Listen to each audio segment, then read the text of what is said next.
What is going on, everybody? Hope you guys are having a fantastic week so far. Welcome back to Coffee with Dudes. I got my coffee here. I feel like we've sometimes gone away from the coffee because we record in the afternoons a lot of times. And I know for me, I don't like to drink coffee afternoon personally. I guess I could drink decaf. So there's no excuses there. But I got a good one for you today. So on this solo podcast, what I wanted to talk about is change.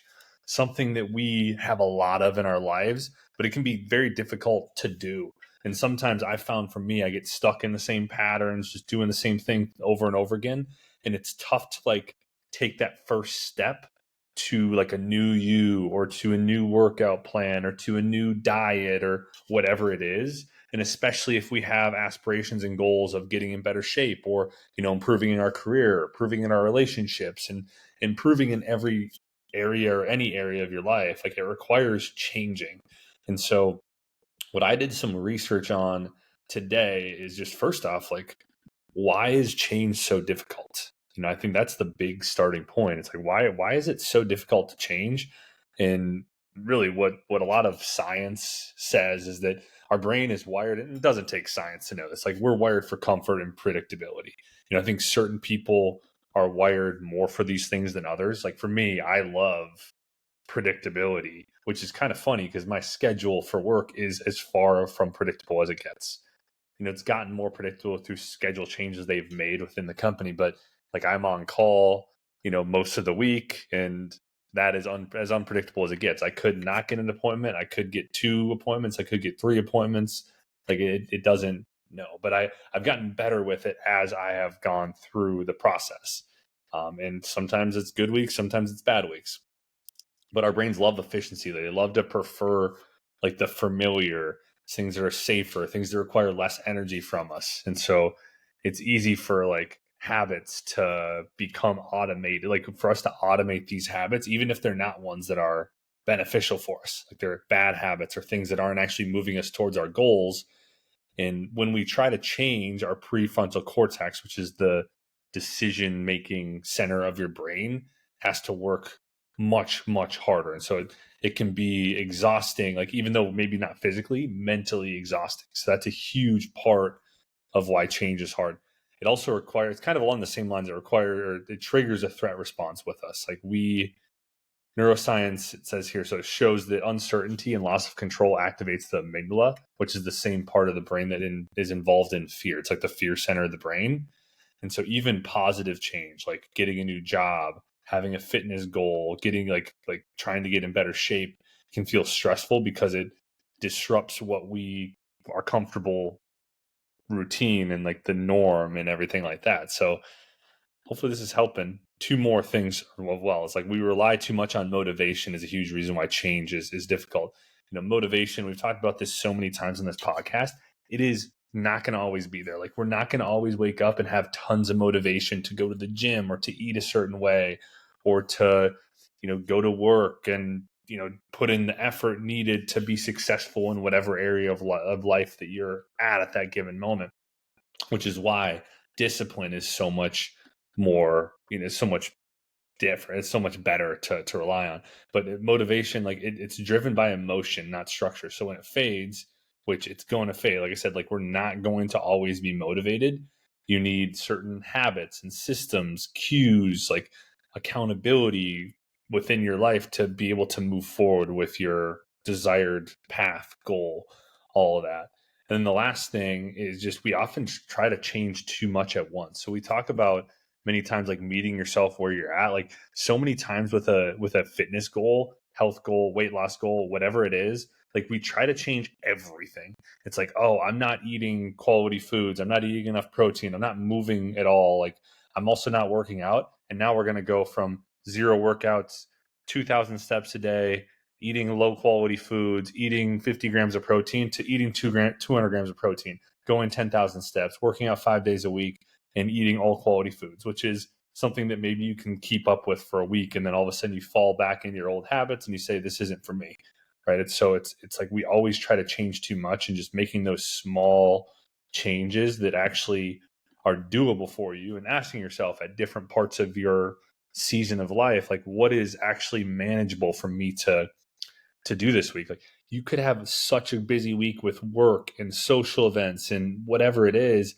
And sometimes people still try to do the same stuff that they're doing on the weeks when they have absolutely nothing going on.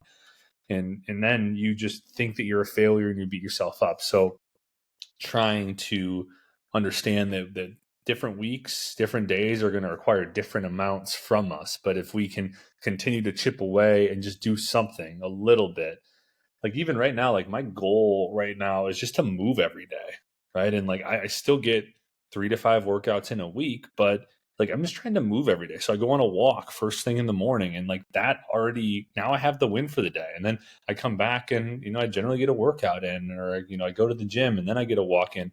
Like all these things, I still end up doing it, but like my goal that gives me the satisfaction is just to move.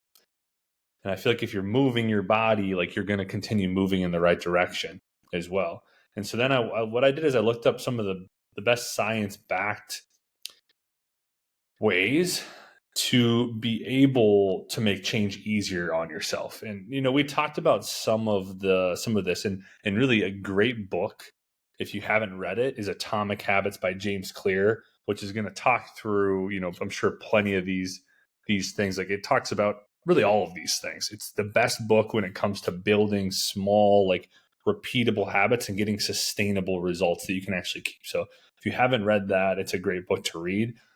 What they're saying, science-backed ways, start ridiculously small. So it's, just thinking in terms of like getting yourself to the place. So instead of saying that my goal is going to be going to the gym 5 days a week after I haven't gone to the gym at all, let's start by just putting on your workout shoes every morning or setting out your clothes the night before. Like all of these like successes, like having these super small goals, they trigger like an actual response in us. And it's like, oh, this is like, I'm doing good. I'm moving towards my goal. It's like, allow yourself to feel these, and then you're going to have more belief in yourself. You end up like moving, like now, then eventually it's like, oh, I'm going to go to the gym. And eventually you get up to that 5 days a week. Right. But just really goes back to the meet yourself where you're at. Don't try to start too big. And then number 2 is stack new habits onto the existing ones that you have. So this is a big thing from Atomic Habits, where he talks about like you already have all these habits. And so if you can write down all the things you're already doing on the day, it's like, oh, I eat breakfast, I brush my teeth, I have a cup of coffee, I go for a walk, well, whatever it is, like just look at your day. Like we're going to have these automated things that we always do. We'll stack the thing that you want to start working on top of the thing that you're already doing. So it's like for somebody who wants to move more, maybe it's like after I brush my teeth, I'm going to go on a 15-minute walk, right? Or, after I eat breakfast, I'm going to go on a walk. Or, you're trying to drink more water. It's like right after I wake up, you wake up every day. Right after I wake up, the first thing I'm going to do is drink 20 ounces of water or drink 12 ounces of water, or whatever it is, right? So stack it on something you're already doing. Then number 3 is make the path of least resistance work for you. So we tend to do what is the easiest thing. We talked about that. Like our brains love comfort. Our brains love just the repeated things, the things that require lowest amount of energy. So another thing that is talked about in James Clear's book is like do the frictionless, the least frictionless behavior. And so if some examples are lay out your gym clothes the night before you go to the gym, keep healthy snacks at eye level and hide the junk food in the back of the fridge or in the back of the pantry, get it out of the house, right? That can help you too. Use automation. So schedule your workouts into your calendar. Use like a meal delivery service. I know they're a little bit more expensive, but they can really lead to even less money spent for a lot of people, because now you're not going out to eat. You have the meal right there for you.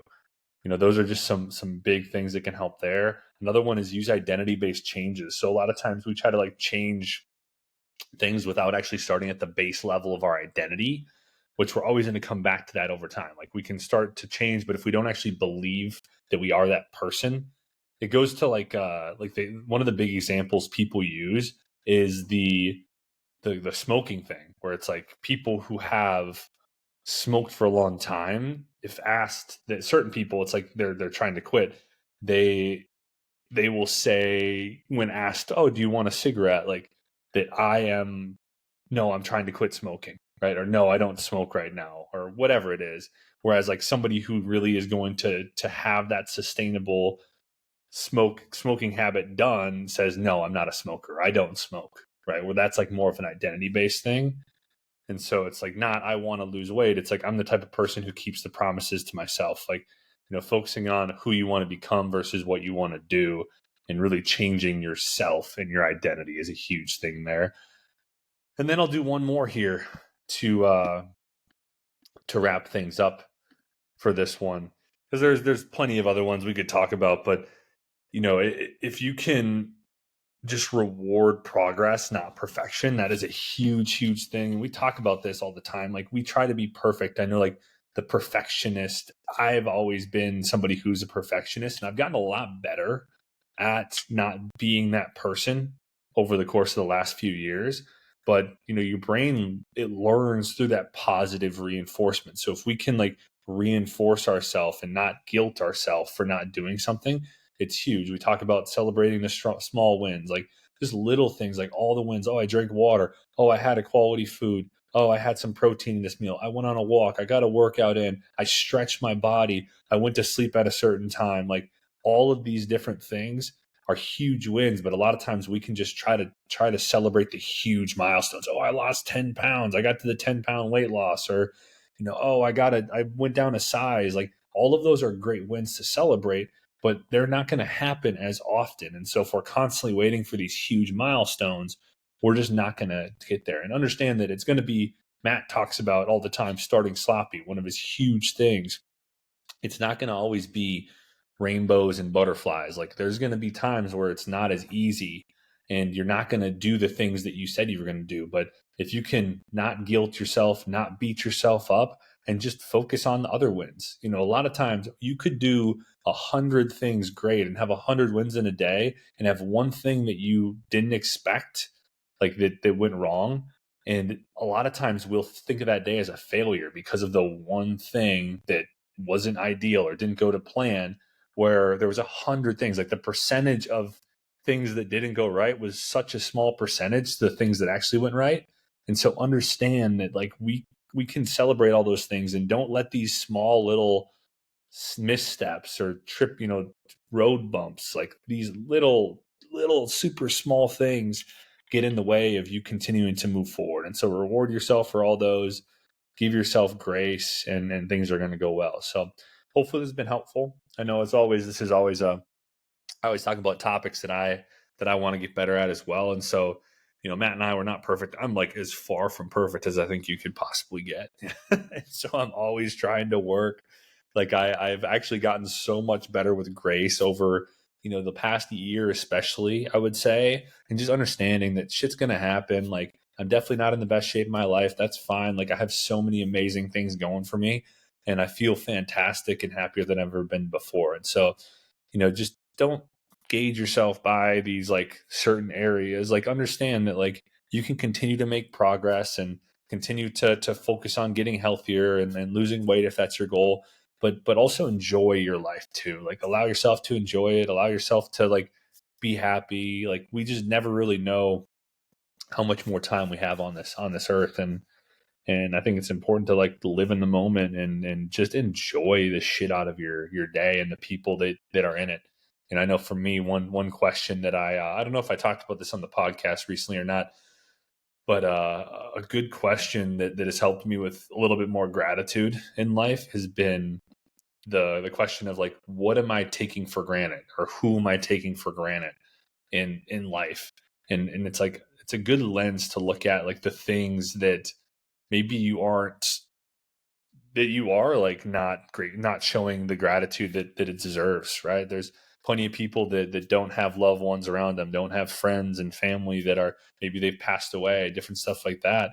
And so, like, oh, I have, two living parents. I have, like, I'm close with my family. Like, there's, like, I have tons of awesome friends, and, I have a job that allows me to have a flexible schedule and pays well, and, like, allows us to pay the bills. And, there's, like, we have a roof over our head. Like, the weather's fantastic. Like, it's like, oh, the sun's shining. There's so many things that we can take for granted when we just kind of get into the monotony of life and grinding and doing all this stuff. So just remember to take some time out of your day, think about the stuff that maybe you're taking for granted. I think can help you as well with all this stuff. So Really appreciate you all taking some time out of your day, week to listen or watch this.